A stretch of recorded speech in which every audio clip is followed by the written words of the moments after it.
بسم اللہ الرحمن الرحیم۔ السلام علیکم۔ آئے ہائے کیا درد تھا، کیا جذبات تھا، مگر افسوس پاکستان کو شکست کا سامنا کرنا پڑا۔ اس دوران کافی ویڈیو اور اسی تصویریں سوشل میڈیا پر گردش کر رہی ہے اور کچھ خبریں بھی کہ یہ میچ فکس تھا۔ ساری حقیقت اس ویڈیو میں آپ بھائیوں کو مل جائے گی۔ آپ بھائیوں سے مدبانہ گزارش اس ویڈیو کو لائک کرے، شیئر کرے اور ساتھ ہی ساتھ پاکستان ٹیم کے لیے کوئی بہترین جملہ ضرور لکھے، کیونکہ گزشتہ کل پاکستانی ٹیم سچ کہا جائے تو شیروں کی طرح لڑی ہے اور دنیا کو بتا دیا ہے کہ پاکستانی قوم کبھی ہار نہیں مانتی۔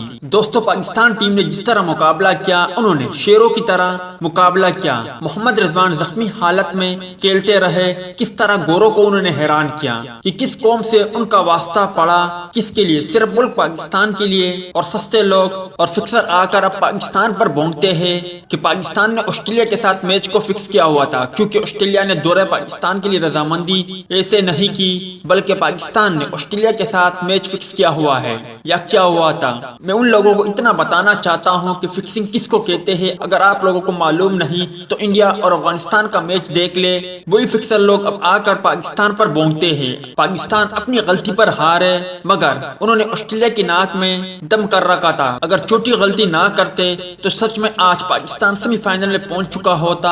آخر میں آپ بھائیوں سے مدبانہ گزارش کہ دوستو، ہمیں دکھ ہے پاک ٹیم کی ہارنے کی، مگر صرف حسن علی کو تنقید کا نشانہ بنانا درست نہیں، کیونکہ ہار جیت کھیل کا حصہ ہے۔ حسن علی خود کتنے ابدیدہ ہے اور رونے لگے ہیں، جبکہ اس کے علاوہ پاکستانی شائقین کرکٹر اور کچھ کرکٹر وہ بھی اپنے غم کو چھپا نہ سکے اور وہ بھی پاکستان کی شکست پر بے ساختہ روتے رہے۔ امید ہے دوستو کہ آپ بھی جان گئے ہوں گے کہ پاکستان شیروں کی طرح لڑا ہے اور پاکستان کبھی فکسنگ نہیں کرتا، کیونکہ جو فکسنگ کرتے ہیں وہ ٹیم جب ہارتی ہے تو ہنس کر ہارتی ہے اور جیتنے والی ٹیم روتی ہے، کیونکہ ہارنے والی ٹیموں کو مال ملا ہوتا ہے اور جیتنے والی ٹیم نے مال دیا ہوتا ہے۔ امید ہے دوستو کہ آج کی مختصر ویڈیو بھی آپ بھائیوں کو پسند آئی ہوگی۔